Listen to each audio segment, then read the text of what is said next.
Dalam perjalanan kali ini, kita akan menjelajahi warisan budaya dan struktur sosial yang telah terbentuk selama berabad-abad.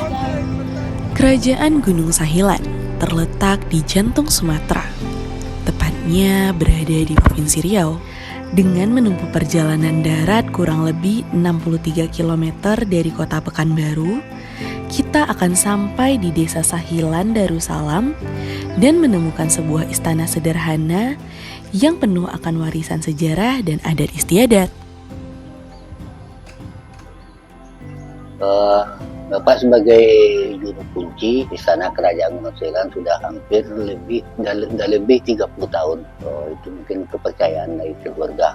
Bapak bukan keturunan yang asli, tapi orang rumah istri yang keturunannya.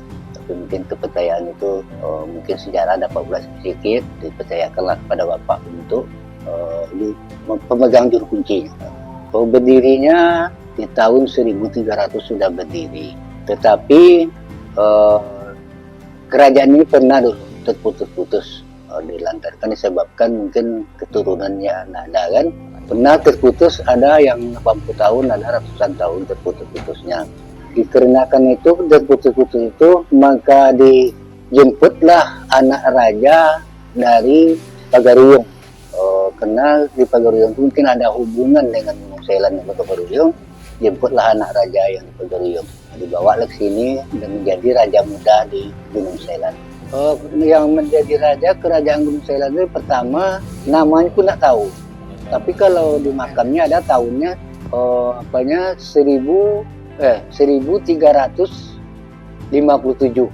Masih memiliki raja, tetapi raja bukan raja memerintah, cuma raja adat. Sebab kita kan raja memerintah sudah merdeka kan. Untuk kita ke Indonesia merdeka kan. Wilayah kerajaan Darussalam Gunung Sahilan ini, Kampar Kiri ini, kalau dulu tuh disebut-sebut oleh orang-orang dulu, Duyan di Paku Ajo, Sialang Balantak Bosi. Batasnya kalau ke hulunya itu berbatas dengan Sumbar. Ke sebelah hilirnya tuh berbatas dengan Langgam. Sebelah sananya lagi berbatas dengan Basra. Sebelah ke Kampar itu berbatas dengan Sungai Kampar Bangkinang. Ya kalau kita tengok bahasanya, kalau bahasa yang tertulis itu ada pakai ee. Contoh gue Gunung Sahilan itu bahasa dulu, ejaan dulu. Tapi kalau saya rasa bahasanya tetap bahasa sekarang ini, bahasa Kampar Kiri inilah, hampir mirip dengan bahasa Sumbar. Kalau kerajaan Pelalawan, kerajaan Siak itu hubungan keluarga apa aja, persahabatan aja mungkin. Sebab mungkin di Riau ini yang paling tua kerajaan kan Gunung Sahilan. Jadi mungkin di semacam contoh lah dulu sejarah yang dapat apa-apakan, Raja Kecil Siak itu dulu adik angkat dari Raja Gunung Sahilan. Itu masuklah kerajaan Pelalawan. Ada hubungan. Cuman kalau kerajaan Pagaruyung itu mungkin hubungannya ada hubungan darah. Kenapa? Sebab karena anak raja yang di Pagaruyung itu dulu dibawa ke Gunung Sahilan untuk jadi pemerintahan kerajaan di Gunung Sahilan ini dulu kan tahun 1700. Setelah terputus kerajaan tadi itu kan pernah terputus ratusan tahun, dan dijemputlah anak raja di Pagaruyung. Itu kan keturunan itu yang dibawa ke sini. Tapi mungkin sebelum itu mungkin sudah ada juga hubungannya kan. Nah, itu hubungan dekat, hubungan darah lah gitu. Setelah kunjungan ke istana, kami merasa informasi yang kami dapatkan masih kurang detail.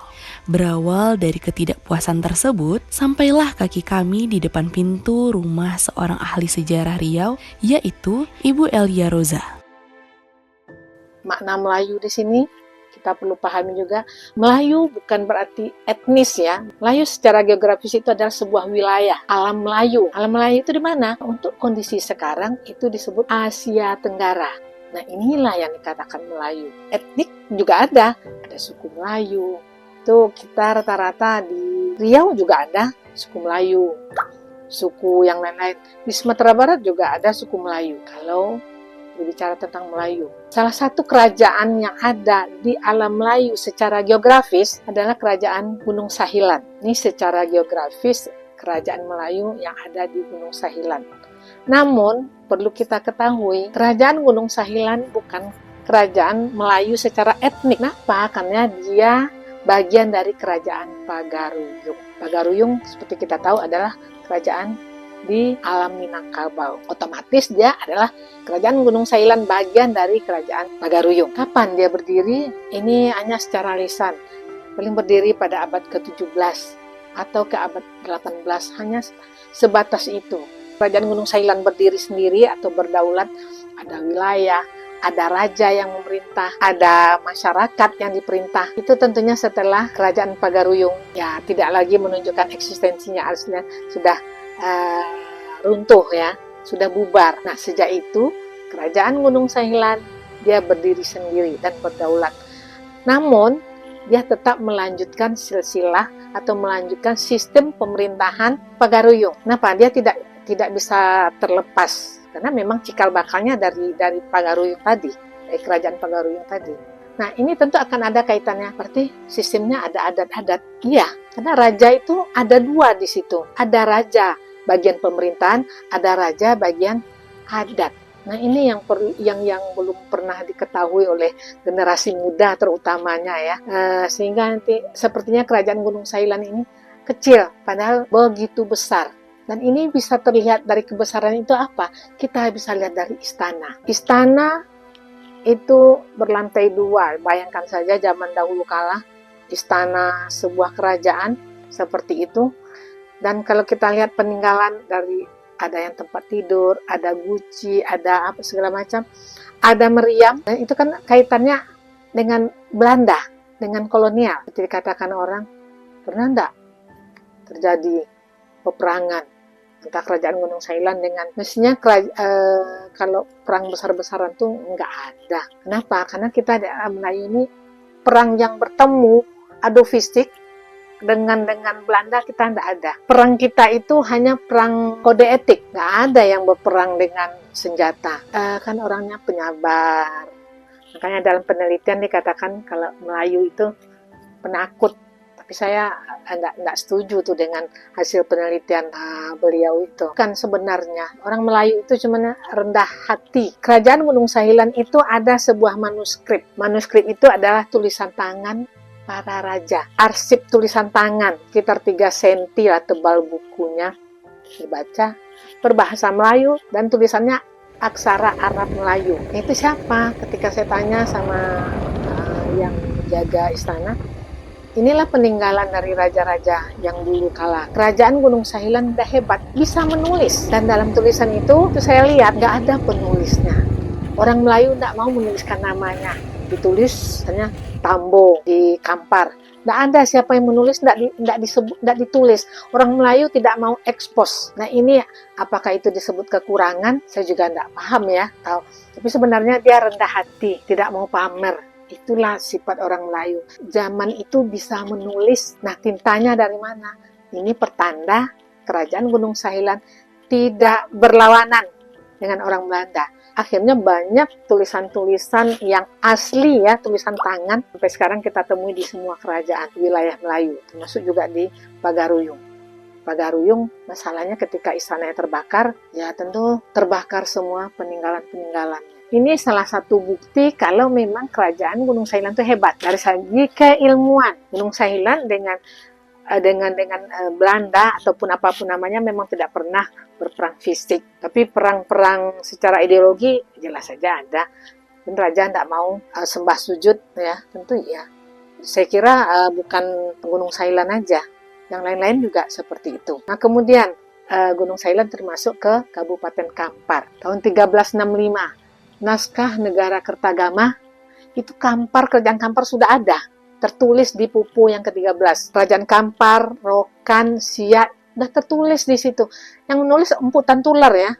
Manuskripnya itu 1365 selesai ditulis. Kita entah di mana waktu itu, 1365. Tapi Kampar, Siak, Rokan sudah ada tertulis. Berarti kan Kampar ini udah dikenal dunia.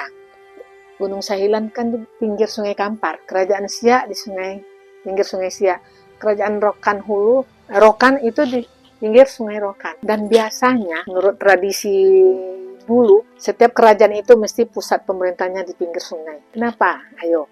Karena transportasi yang berlaku waktu itu adalah sungai, transportasi air. Nggak ada transportasi seperti kita sekarang ini. Makanya rata-rata istana dekat dengan sungai. Ada masjid, ada lapangan atau alun-alun mungkin kalau di daerah lain menyebutnya. Tapi kita lapangan. Dan di lapangan ada tugu. Itu bukti ada sebuah kerajaan. Itu ciri khasnya. Kenapa? Karena kita kan religiositasnya tinggi. Kenapa? Karena pengaruh agama Islam kerajaan-kerajaan yang ada di alam Melayu. Abad ke-18 tentu udah mendominasi kerajaan Islam di masyarakat. So, saya kira kerajaan-kerajaan yang ada di alam Melayu semuanya pakai itu pedomannya. Yang setelah dipengaruhi Islam, kecuali yang masih Hindu dan Buddha. Hindu dan Buddha kalau di Siak itu kerajaan Gasib, akan abad ke-14. Islam baru masuk ke Indonesia. Islam masuk tentu ke Aceh. Kemudian kalau ke Riau ini masuknya ke Kuntu. Kayaknya pernah yang saya kaji itu Islam misasi di Riau awalnya adalah di Kuntu Kampar. Sebenarnya kalau hubungan darah atau genealogi mungkin tidak, karena mereka akan berdiri. Karena kerajaan Gunung Sailan kan dari Pagaruyung, sementara Siak dari Johor, jadi tidak akan ketemu. Tetapi mereka berhubungan secara pemerintahan. Jadi orang dulu itu tidak ada perang fisik berkelahi, mereka damai.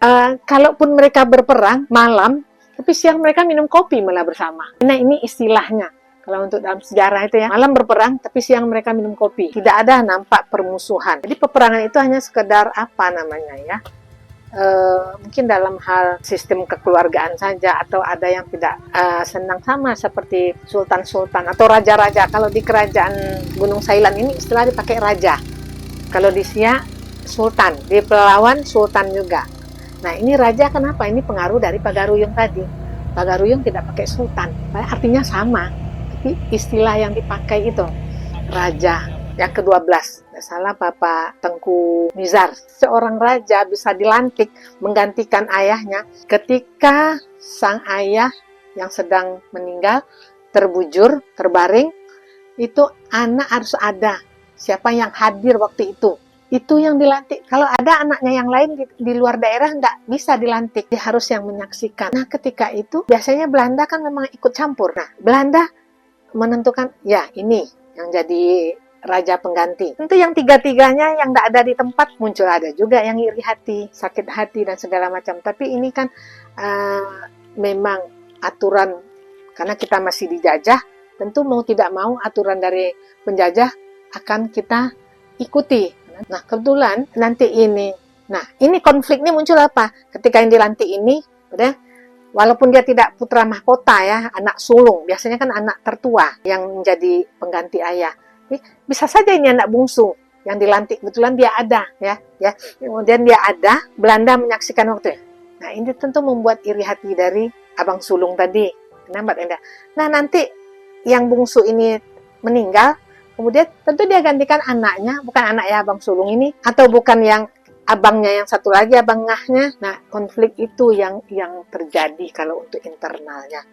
Gunung Sahilan, dia kan bahagian dari kerajaan Pagaruyung. Jadi tentu tidak begitu berpengaruh. Tidak akan terjadi konflik yang terlalu mendasar. Dan tidak mengakibatkan perpecahan. Karena Pagaruyung ketika Perang Padri kan sudah tidak berfungsi lagi. Terutama generasi muda, para mahasiswa, tidaklah usah takut mempelajari sejarah. Jangan ada image, sejarah itu ngapal nama-nama orang aja, menghafal tahun-tahun, bukan itu yang kita lihat. Sekarang kita urgensinya itu, apa kontribusi sejarah itu dalam kemerdekaan Indonesia kita. Kalau kita tidak mempelajari masyarakat masa lampau, kita tidak ada menghargai. Maka betul kata Bung Karno, jas merah. Jangan sekali-kali melupakan sejarah. Karena sejarah itu adalah tapak kemerdekaan kita. Apalagi ini untuk mahasiswa-mahasiswa sekarang, apapun jurusan yang dimiliki atau apapun jurusan yang didalami, ya sejarah itu jangan dilupakan. Dan saya harap sekali lagi untuk generasi muda, mulailah mencintai sejarah. Jadi itu saja, akhirul kalam. Assalamualaikum warahmatullahi wabarakatuh. Sesudah mendapatkan informasi sejarah terkait Istana Gunung Sahilan, kami mencoba mencari tahu harapan-harapan masyarakat terhadap Istana Gunung Sahilan.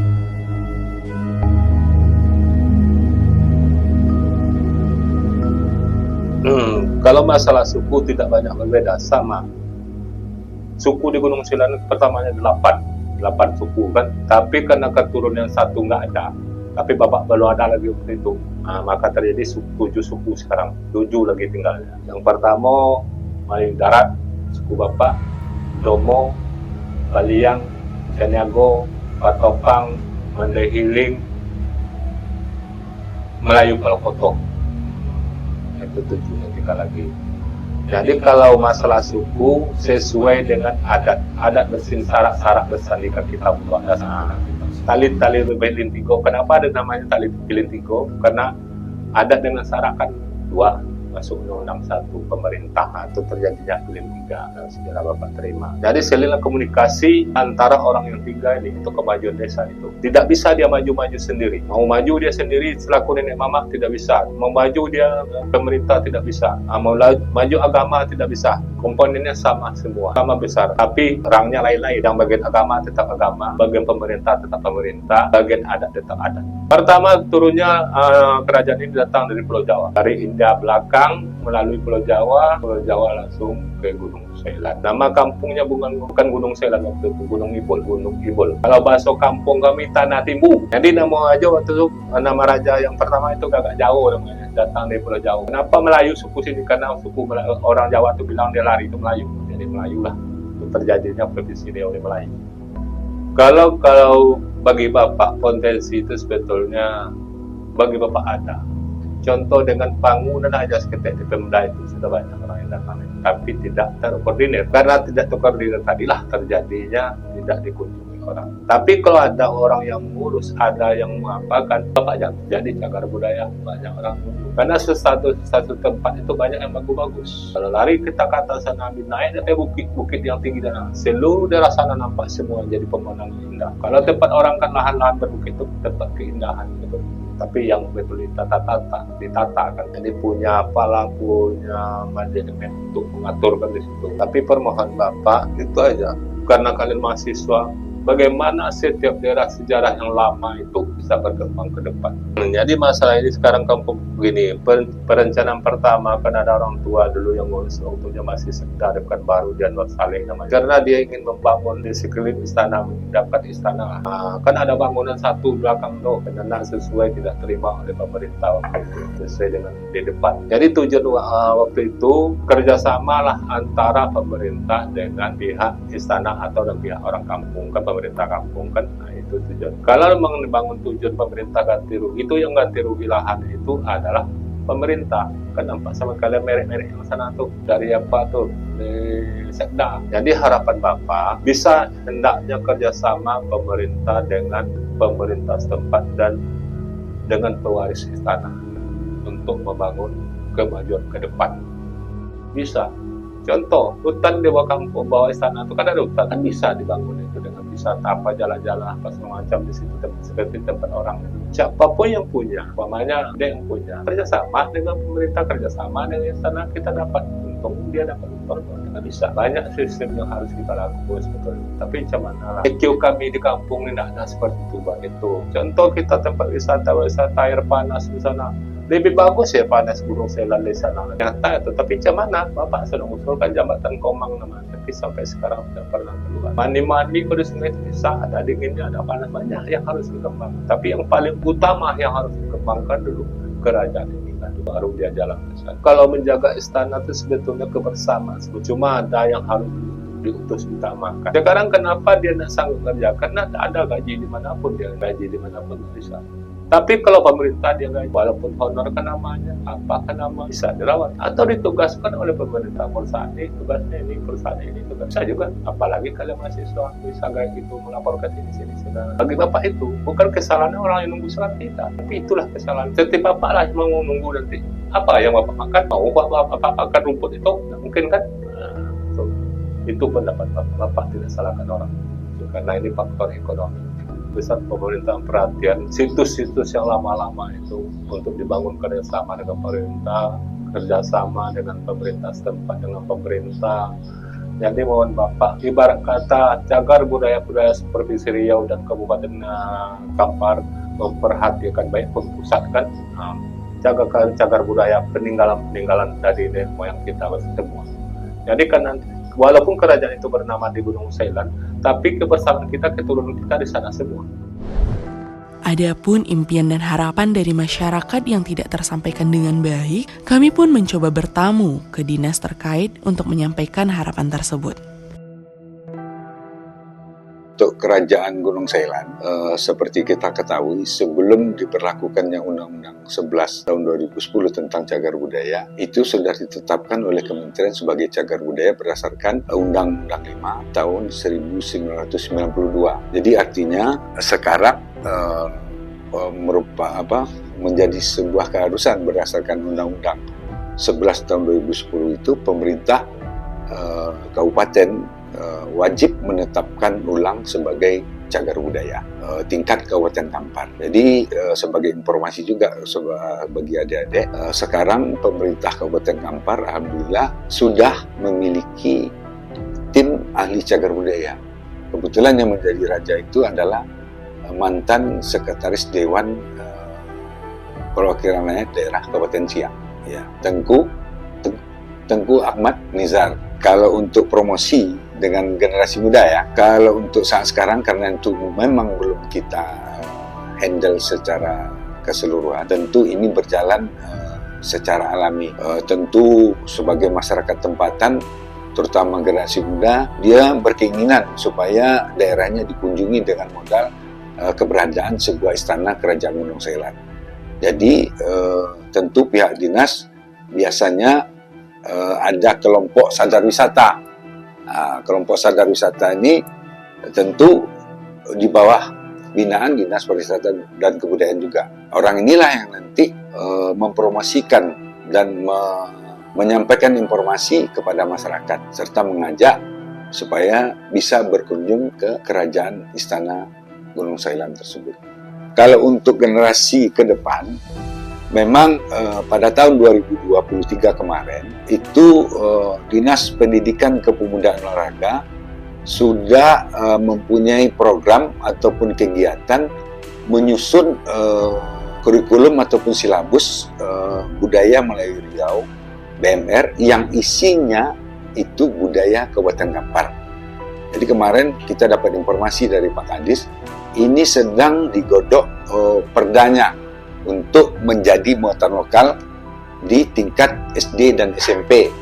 Dan ini materinya tentu salah satu tentang keberadaan kerajaan Gunung Sailan ini. Jadi secara tidak langsung maupun langsung, tentu generasi muda di SD dan SMP sudah mendapat pengetahuan tentang kerajaan Gunung Sailan. Kalau program ke depan tentu memang menjadi suatu keharusan. Kita berkaca juga atau mengambil contoh ke Kabupaten Siak Seri Jayapura, karena Istana Siak itu sudah menjadi destinasi kunjungan edukasi museum di situ.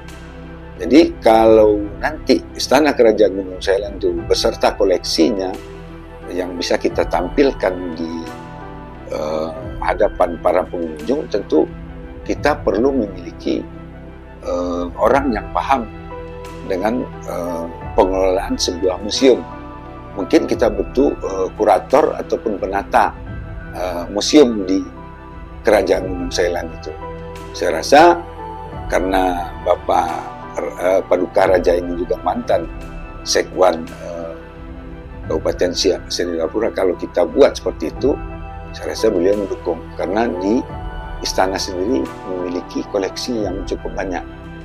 Jadi untuk dikunjungi orang tentu perlu penataan sedemikian rupa sehingga ada ketertarikan orang untuk melihat dan mengetahui apa-apa saja yang ada di Kerajaan Gunung Sailan tersebut. Kita telah menjelajahi keindahan dan kemegahan Istana Kerajaan Gunung Sailan yang kini sedikit kurang diperhatikan sebagai saksi bisu dari sejarah yang agung. Istana ini tetap berdiri sebagai simbol kekuatan dan kejayaan masa lalu meskipun tergerus waktu. Namun di balik debu, kita menemukan berbagai cerita tak ternilai dan warisan budaya yang patut dihargai. Saat kita menutup halaman dari perjalanan ini, marilah kita merenungkan bagaimana kita bisa melestarikan dan menghargai situs-situs bersejarah seperti ini. Karena di balik setiap batu dan ruangan yang telah lama hening, tersembunyi jejak-jejak bersejarah yang turut menginspirasi generasi mendatang. Terima kasih telah menjadi bagian dalam perjalanan ini, dan semoga kisah istana ini terus menginspirasi dan membangkitkan rasa ingin tahu kita tentang masa lalu yang mengagumkan. Kami ingin diperhatikan bantu kami dalam melestarikan warisan para pendahulu.